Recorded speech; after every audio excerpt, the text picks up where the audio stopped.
King and Queen of the Ring are set, but is the show set? We're going to Yeah. talk about it with you guys. Welcome to the 716 Sports Entertainment Podcast, Raw Podcast episode number 29. So let's get right into it. We had Monday Night Raw last night. We got our final set for the King and Queen of the Ring. But before we get into the show, I wanted to have a conversation with you specifically. And I want to get into like the politics of it, but more or less, should this show still go on given everything that's going on in the Middle East right now? I mean, why not? I don't think the Saudis are going to allow anything to happen to anything that has to do with their money. That's probably the safest place in the Middle East to probably be, to be perfectly honest with you. And they're not going to screw around with the Saudis. That's true. Iran's not going to screw around with the Saudis. I think the show will be fine. I'm pretty sure some people, I know they said there's some people, they say they have injuries, but I think it has to do with the fact that it's in Saudi and everything that's been going on. But apparently there's been a lot of changes to the card because of it. So hopefully, I'm hoping everybody, they can reinsure everybody that they're going to be safe when they go there. I don't think there should be any issues. Mm-hmm. But it should still go on. I mean, if everyone feels safe about it, but I don't think there would be a problem there just because it's Saudi Arabia. They have nothing to worry about. I don't think. I mean, and Riyadh is like closer to like Egypt than it is to Iran. Like it's on the southwestern part of the country, whereas Iran is north of the country. So Yep. I mean, it is pretty far, and there's a buffer between them with the Egypt being there. Yeah. Mm-hmm. So they're not going to cross over Egypt to go over to Saudi Arabia and do anything. They're not messing with those princes and all that money. There's no way. I'm pretty sure they put a warning out too, like nothing. You guys aren't even coming in. They're probably not going to let anybody even in from Iran to Saudi Arabia when that show's going down. I can guarantee it. I think I agree. I know that there's been a lot of chatter about it online, so I wanted to make sure that we talked about it. Just to kind of give our audience sort of our thoughts on it. But yeah, I agree. I think I think the changes and everything else like that. I think maybe you're right. There's probably some truth to some of the changes that we saw. Maybe due to the fact that people don't want to go there or talent doesn't want to go there specifically. Yep. But I guess we'll have to kind of wait and see what happens when we get to this weekend.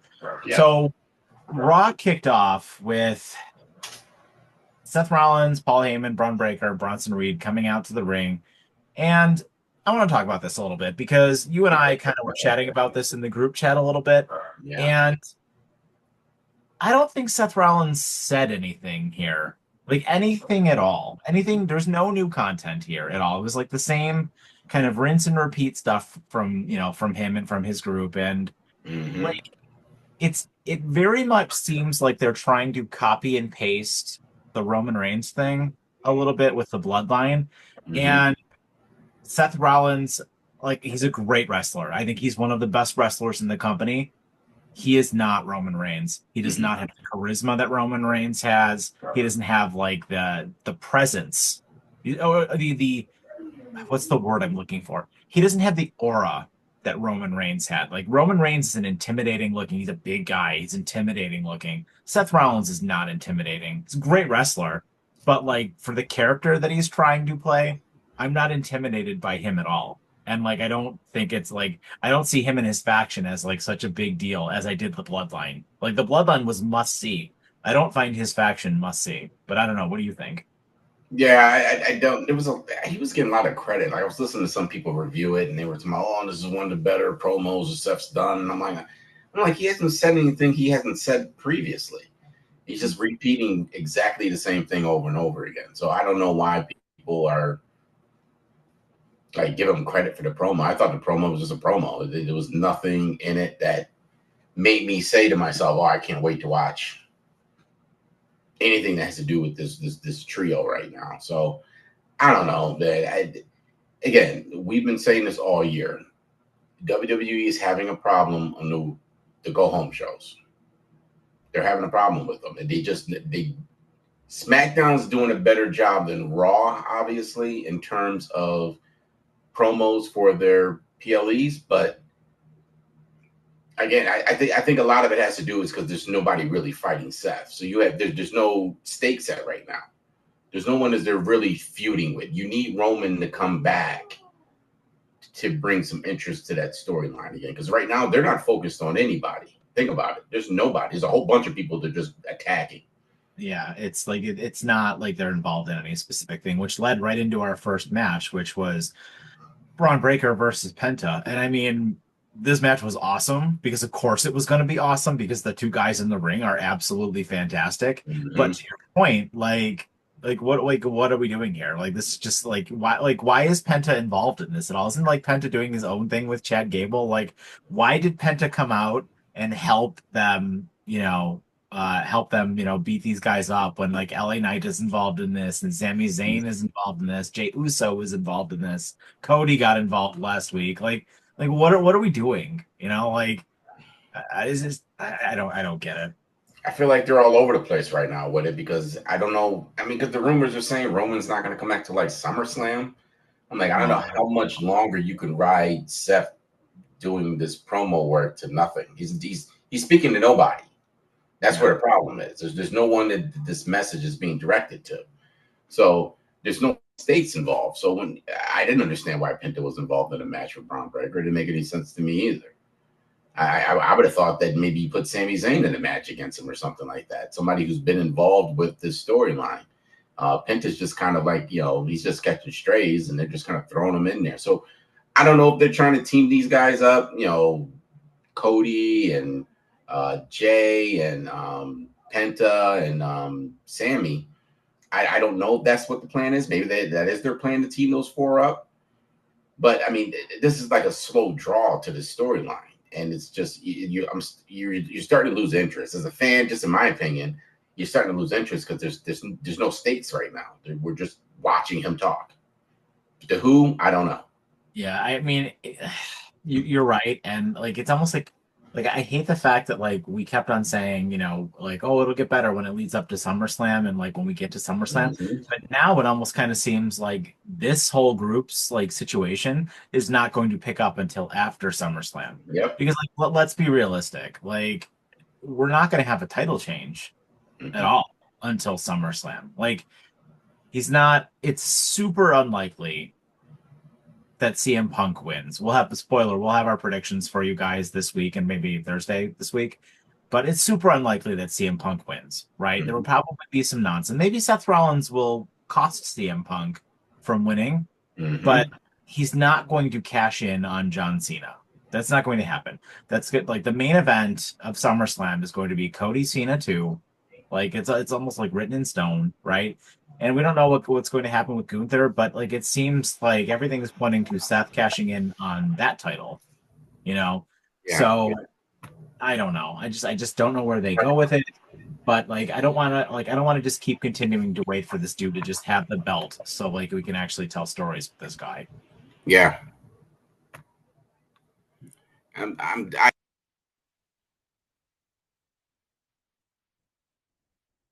I don't know what their angle is, and I think that's what's confusing about all this. We don't know where they're going or what the plan is, and I they have so many branches of this storyline going all over the place that Mm. I don't even think they know what they're doing because it seems like they're just kind of winging it right now. Like you said, we're not gonna wait. We're gonna wait till after SummerSlam for all this. That doesn't make any sense to me. That Yeah. makes no sense to me whatsoever. So again, WB again, there's no competition for them. They know they can just sit on these storylines. There's no rush to get anybody involved and getting interested in any of this. I don't know. We'll see, but they got to do something. So So we had we had with the with and wait, there's a there's a echo. echo. Real Huh? nasty. Nasty. Is the echo coming from me or is it you? I think I think it's because I wasn't talking.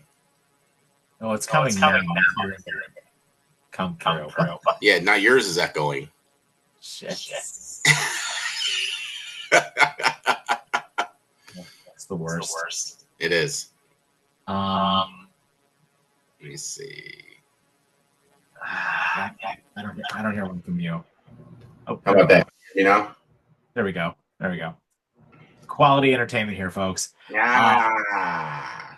So yeah, we had a quite the competitive match though, and like these guys left it all on the table. That Mexican destroyer that Penta hits is just out of this world. But Penta did get broken in half by a spear, and I love the chemistry between these two guys. I thought it was just obviously just an absolutely fantastic match. I just don't Top to like the fact they use a Penta for it. I don't understand. Like you said, I mean, this is a guy you're trying to, sell to the crowd.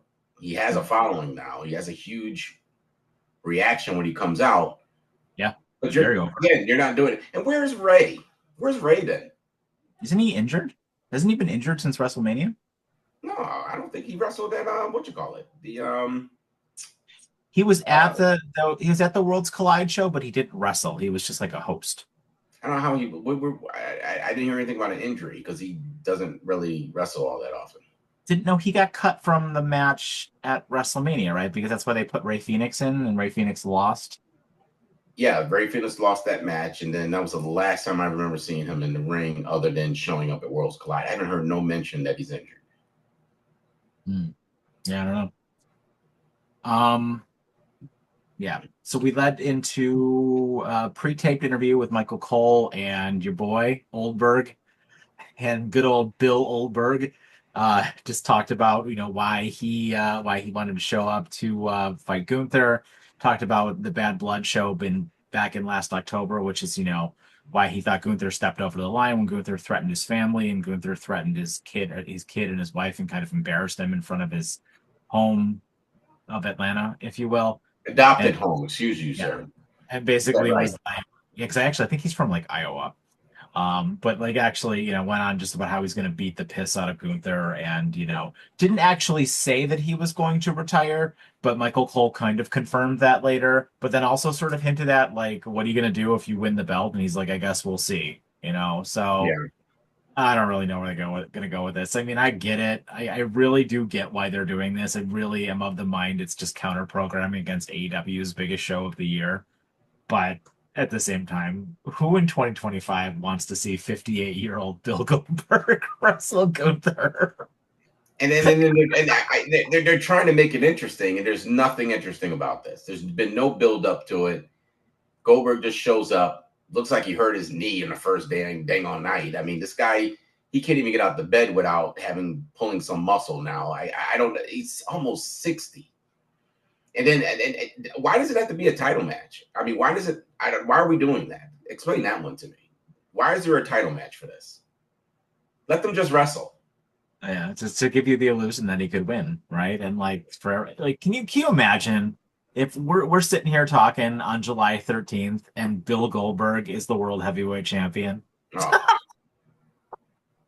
I may stop watching. Like yeah. we may be done with this podcast. You were better off just leaving the belt on Jay and let him beat Jay. Yeah. Oh yeah. Absolutely. Like that's why I think there's 0% chance that Goldberg wins. But like if you were gonna have him win, you haven't beat Jay. Yeah. I don't understand why Gunther had to take the belt off Jay to wrestle Goldberg. That makes no sense. I mean, you should have kept this belt on Jay at least to SummerSlam, in my opinion. But you got Yeah. to, the problem is you've seen that they didn't have confidence in Jay, and I don't think they really let him do. I think he could have did more. I think he was on that. Remember, we were giving him all the credit in the world for his promo work. He's starting to get on this incline, and then WWE just shuts it down for no reason. And I shouldn't even say WWE. My understanding is TKO didn't have confidence in Jay, so they wanted to strip the belt off of him. Which is weird, right? Because like you see the audience reactions, he's so over. He's more over than Cody is. I don't know. I don't know. I don't know what's going through their brains. For those of you that work in an office, I'm pretty sure you have these same situations we're having with wrestling. I don't know what we're doing. I don't know. If I was Jay, I'd be like, I don't know what I'm doing. What is my job here at WE right now? What is the whole point of all this? I don't know. I don't know why Gunther has to be involved in this. I don't. If he is, to just let it be a match between them two. There doesn't need to be a belt. Don't put no stakes on the line. If you want to keep it interesting, I don't need a belt. Who's going to win? That's all I care about then. Yeah. It's really all that's really all that matters is like this needs to be like a street fight, right? Like that's what I want to see. Like I could care less about I could care less about the rest of it. But you already know that this match ain't going to be long either. Oh well, how long can he go? I don't think as great as Gunther is, and we've given him all the credit in the world, he can get in the ring with anybody except for Goldberg.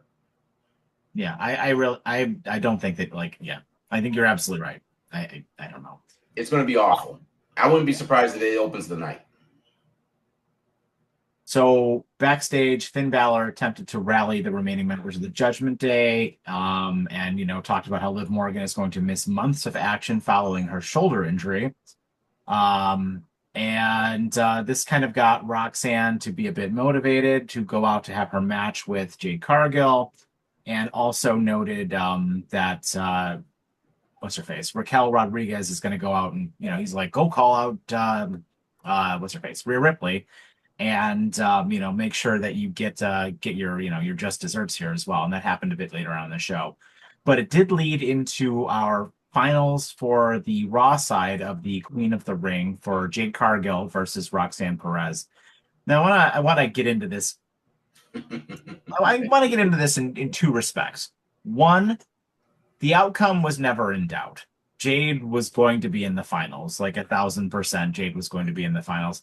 I just kind of think it's a shame because Roxanne carried this whole damn match like 1,000%.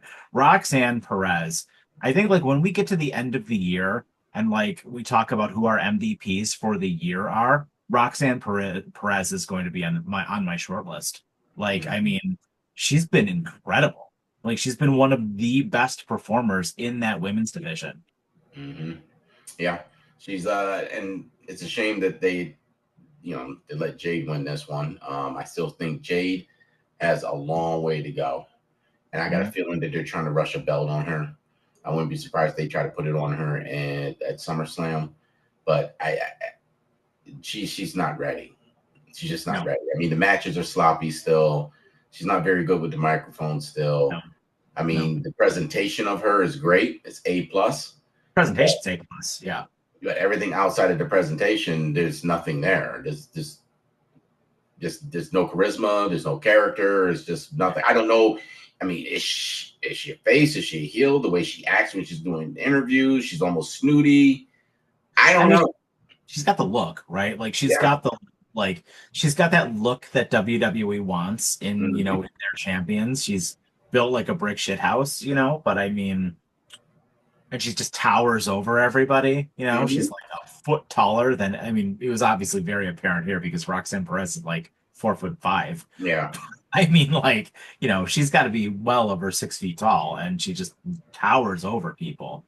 Yeah, and I don't know. She's not ready. I think they thought her athleticism was going to kind of carry her through, but that's not even looking good in the ring. Other than her showing her strength off in the rings, her matches haven't been really all that great. And notice they don't let her usually talk on the microphone all that often. Yeah, so she had like a minor problem. Yeah, it sucked. So as we mentioned, Jade Cargill got the win. So the finals for the women's Queen of the Ring is Asuka versus Jade Cargill, and we'll talk about that when we have our predictions coming up. But I mean, Asuka is one of the best. So even if it ends up being Jade that is winning here, like we will probably get a great match because Asuka is awesome as well, and I have no doubt Asuka will help carry this into to a great match at that show this weekend.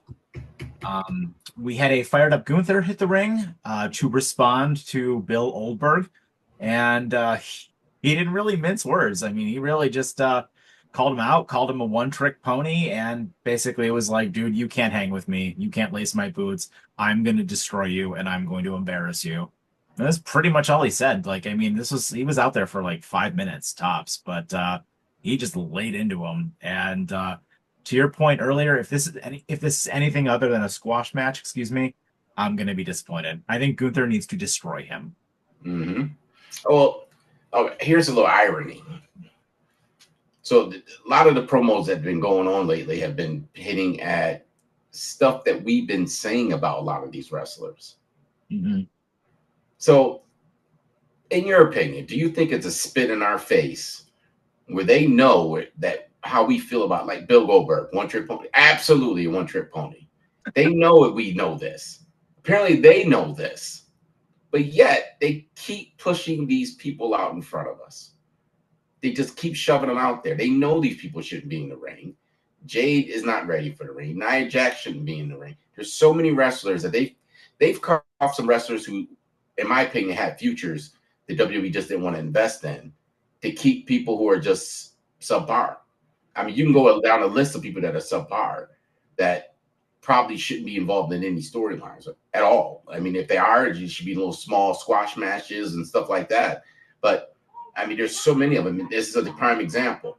He flat out came out and said, no, Goldberg sucks. We all know it. I'm Gunther. I don't know why I'm even in the ring with this guy. I just don't. But hey, WWE for some reason thinks that people are buying into Goldberg and all these old guys and these old women, whatever. I mean, do you think it's why they bring legends out all the time, though? Right? It's for that nostalgia pop.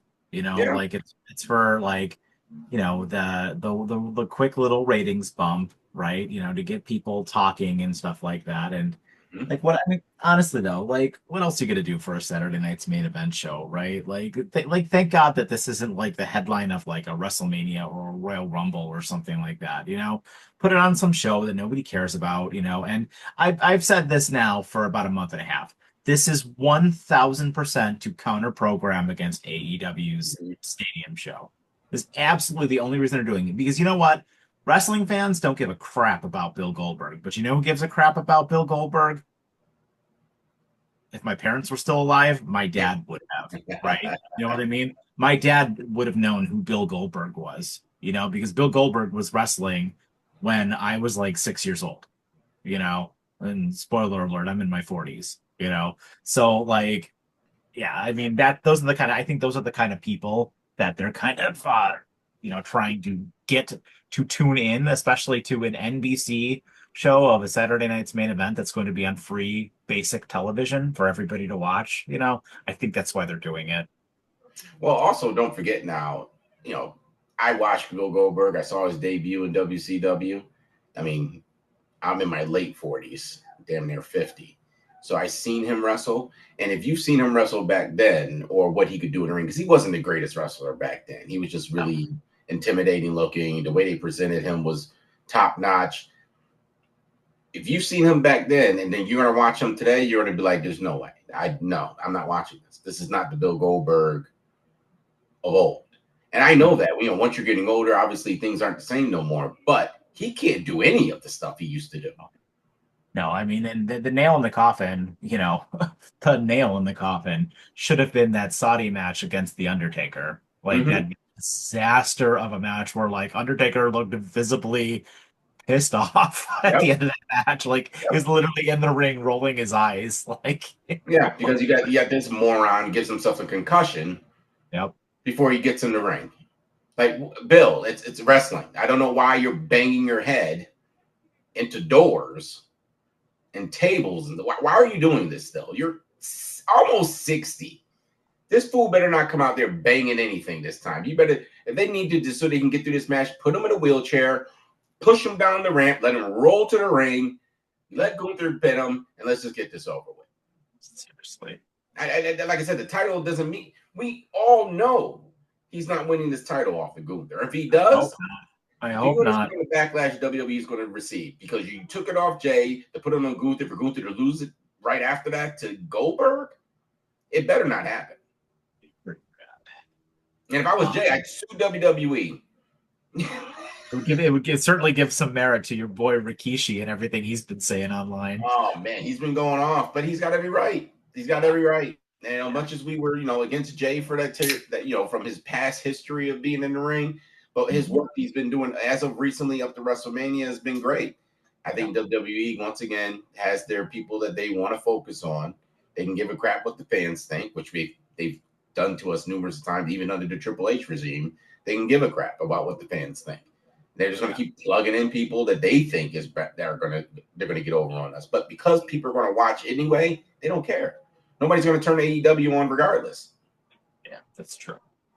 So after this, though, I mean, Gunther's promo was fine. Like, for it wasn't like Gunther's a great promo, but like after this is really where the show started to turn around and get better, in my opinion. And we finally are going to be getting a PLE match with Karrion Cross and That's Sami Zayn, the Saudi show. Now, I think that this was probably just to get Sami on the Saudi show because he's a favorite over there now. But backstage, Karrion Cross was antagonizing Sami Zayn about his loss to Randy Orton on SmackDown last week. And, Zayn basically was like, listen, dude, I'm sick and tired of you. And he sucker punched him. And, Cross was kind of like holding his face, trying not to show like any emotion. Then when Sami left, he was kind of like, oh, got him, yeah. and this led to a PLE match being announced for Night of Champions between these two. So this along with what we're going to get to in a few minutes is going to be a match added because the match between Dominic and AJ is not going to happen because I guess Dominic is injured. So Yeah. this will be added to the show in place of that. Well, I mean, it's about time. It's about time. I just don't want them to make this a filler match for Karrion Cross because they had to drop the Mysterio match. I just don't want them to be just getting ready to turn this into a squash match. Karrion Cross needs to win this match. I'm sorry, he has Not to win going it. He can't lose Not again. going to. The guy's Not lost every match he's been in for months. Yeah. And a guy of his physique and stature, it makes zero sense to make this man keep losing matches. He's losing. wrestling in the main event right now. I mean, Yeah. yeah. I mean, do something with him. I mean, like, He's so over. So over. I mean, even Organic. SmackDown, or Raw last night. I mean, to me, Raw seemed like it cut off early, right? It seemed like it was just getting good, and then it was the end of the show.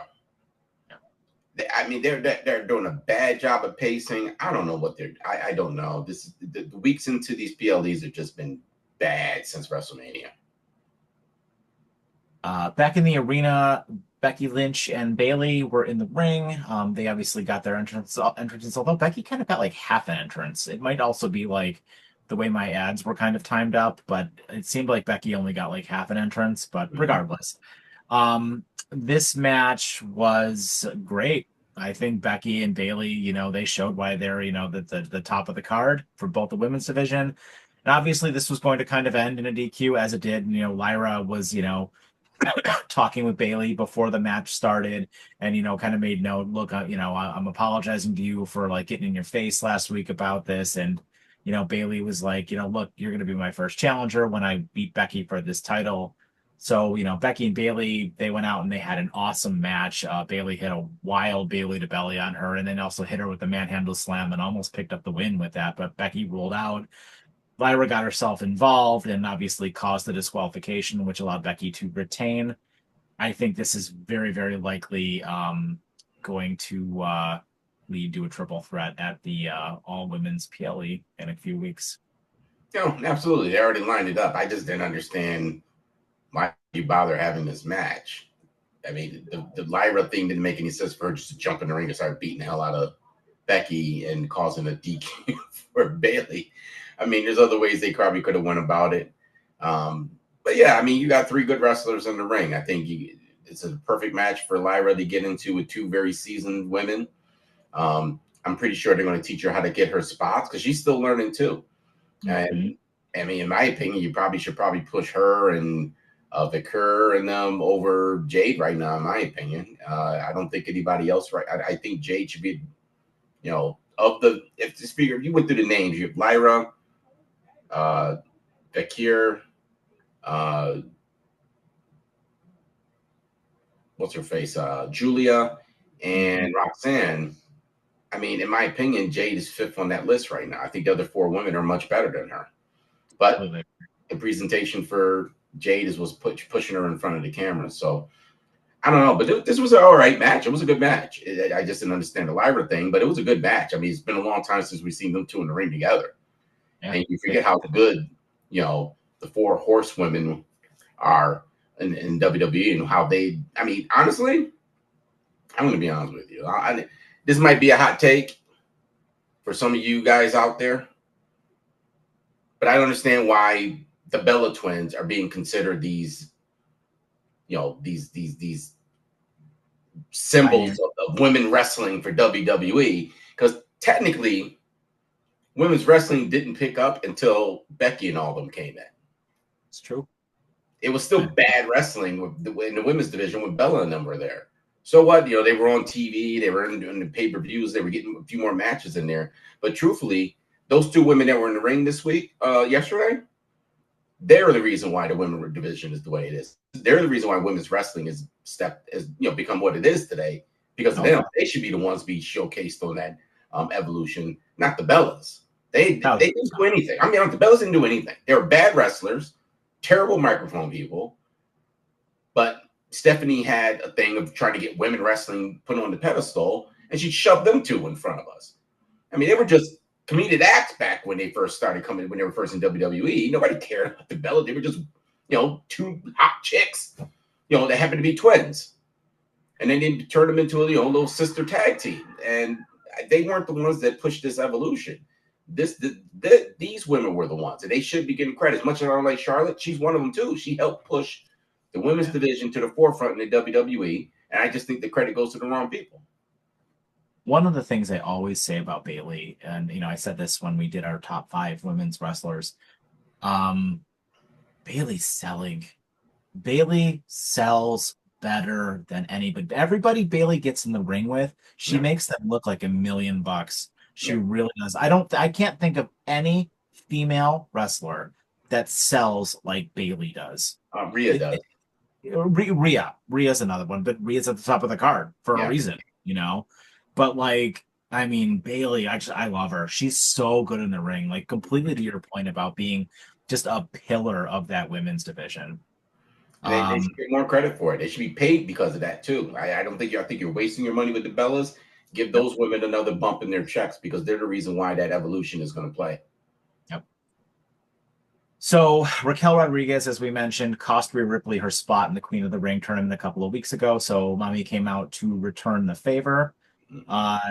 Rodriguez came out, called out Rhea Ripley to the ring, and Rhea Ripley just came out and just started beating the crap out of her.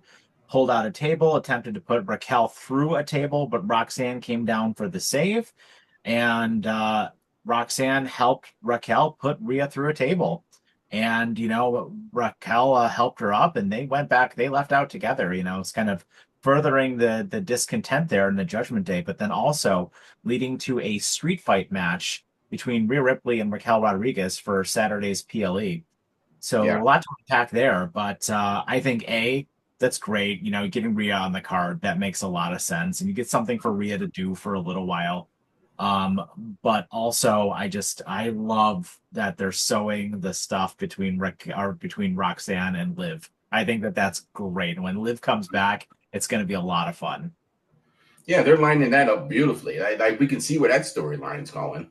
I mean, again, it's another storyline I think they kind of been dragging out a little too long, but I can probably see now what's going to happen to Roxanne and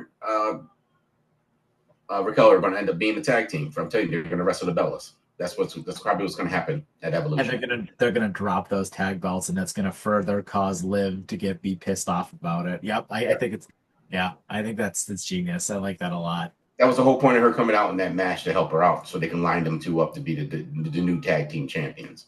Yep. That's fun. I mean, that's a bright spot of last night's show. Yeah. So this led into our main event, which was, the two most popular baby faces in the company, hands down, squaring off for their spot in the men's finals to go up against Randy Orton for the King of the Ring tournament this weekend in Riyadh. So, just awesome. These guys lived up to the moment and more. They were hitting each other's moves. It was just so cool to watch Jay attempt to do a crossroads on him. Cody doing that crazy superplex off the top rope.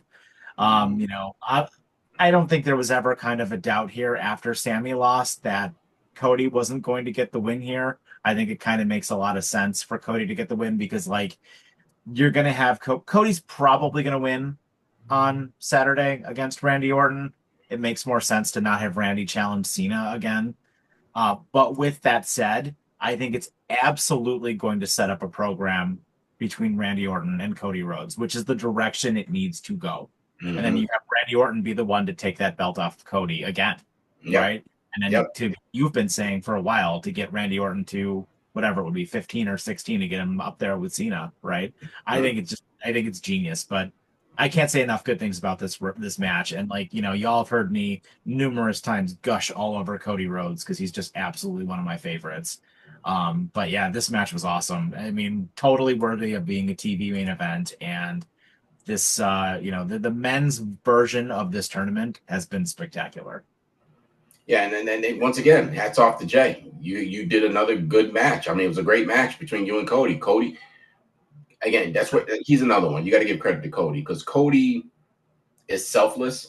It seems like in Oh, his matches, he'll let you do your moves. You can steal his moves. He doesn't care as yep. long as you put on a good show. And Jay took full advantage of it. Took full advantage of it. Crowd especially when he came out, crowd again was all pumped up for the Yeet. I do feel bad for Jay. I feel bad the way he's been treated. I hate the fact that he had to be the guy to lose to Cody in this situation. I would have liked to have somebody at least interfere to keep at least keep you know to keep his popularity going, to keep him being a threat for a belt. Don't let him just lose flat out to Cody. That was just my opinion because I still think there's a lot um, that hasn't been used with Jay right now. I still, and again, like I said earlier, he should have held on to the belt to at least SummerSlam. Then maybe you switch the belt at that time. And at this point, if you do that, Gunther could just wrestle Goldberg without a belt. We don't have to worry about that because then there's no stakes involved in terms of belts. We don't know who's going to win for sure. I mean, obviously money would be on Gunther at that point, but they got to do something more with Jay. He can't just be a guy they're going to use as a hype man for the doggone arena. And that's what it seems like they're doing. They're using him as a hype man for the crowd. And I don't like it. I think it's bad booking. And I just feel bad for Jay that he's being turned into a hype man instead of allowing him to be what he's becoming. Yeah, no, I think I agree with you. I'm very curious to see where they're going to go with Jay. I worry that it's just going to be being paired back up with Jimmy again and, getting involved with Jacob and Solo and Mm-hmm. a Hikuleo that's going to be coming back and Roman Reigns and whatever else the hell they decide to do with all that stuff. And, Jay is so much more popular than all of them. And like, I don't know. I don't think it's very smart. But at the same time, his title reign was super lackluster, so I don't know. I don't really know where we go, but I think, it's we have to get to Cody versus Cena. Like we have to, and we just got to get through John Cena being the champion, and if this is the way that they're going to do it, this is the way that they're going to do it, and I honestly don't think you should. I mean, I don't know. I think the heel turn has been fine. I think it's been getting better. His promo with CM Punk last week was absolutely fantastic. Mm-hmm. But we need to get that belt off of him, and because it's not going to come off of him until August, which means he's going to have like a handful of shows left at that point for the rest of the year. So he's got to be a babyface by the time he's done. So I think it makes sense. And if we get to Cody Rhodes versus a heel Randy Orton, oh man, give that to me. That would be fantastic. Yeah, I agree. You know what I'd like to them to do? I'd like to give. They should put like the Intercontinental belt on Jay. See it? In my opinion, I think he needs to get at least to get the Intercontinental belt right now. I mean, just because of where he is right now on that roster, he's considered one of the top right now of the men Yeah. in terms of popularity. I think they need to at least get one of. They need to get a. I think they put the Intercontinental belt on him. They have to. You got to put a belt on this guy from when he comes out into the ring, because right now it's just kind of seeing everything's there. The energy and stuff is still there when he comes out, but there's something missing with him not having a belt on with that type of popularity that he has. Yeah, I agree. So, what's your overall rating for the show? I mean, it's an average show, three out of five, I would imagine. I mean, there's nothing that was surprising in any of it. I mean, you had some pretty boring promos for this particular show. Half the show was good, the other half wasn't so great. It was just okay. WWE's got to work on their pacing. They got to figure this out. I mean, I don't know why we're dragging this out. I don't know if there's interference from TKO with creative, and there may be stuff. Because I mean, we thought we got away from this with Vince, right? We thought we got rid of the whole changing stuff last minute and doing all kind of weird stuff with weird wrestlers and doing weird storylines. I thought we were done with this. I thought, but it almost feels like that Vince is still there because they're doing everything that Vince would do. Everything that Vince would have done this with John Cena. Matter of fact, he probably would have paid John Cena to be here all year long for every show. He probably would have threw the money at him for it. Probably. But I think that I just don't think there's I think there's an end game. I just don't think there's a clear path to get to that end game. I think they're just kind of making it up as they go to get to what goal they want at the end of this run for John Cena. Yeah, I agree. Well, that's our episode, guys. Thank you so much for joining us. As always, look forward to our predictions where we got to break that tie. All three of us are at 19 points apiece here. Mr. Reese has got to get himself ahead. He's going to have 6 matches with which to retake the lead on the rest of us here. And we're going to have a special 30th episode extravaganza because I can't believe we've done 30 of these damn things after this. So it'd be a lot of fun. But as always, we appreciate you guys. As always, smash that like and subscribe button. Let us know what you guys thought of Raw and give us your thoughts on what's going to happen this weekend at the PLE and where we go from here. As always, I've been Mike, joined by Mr. T. Reese. And guys, have yourselves a great evening and take care.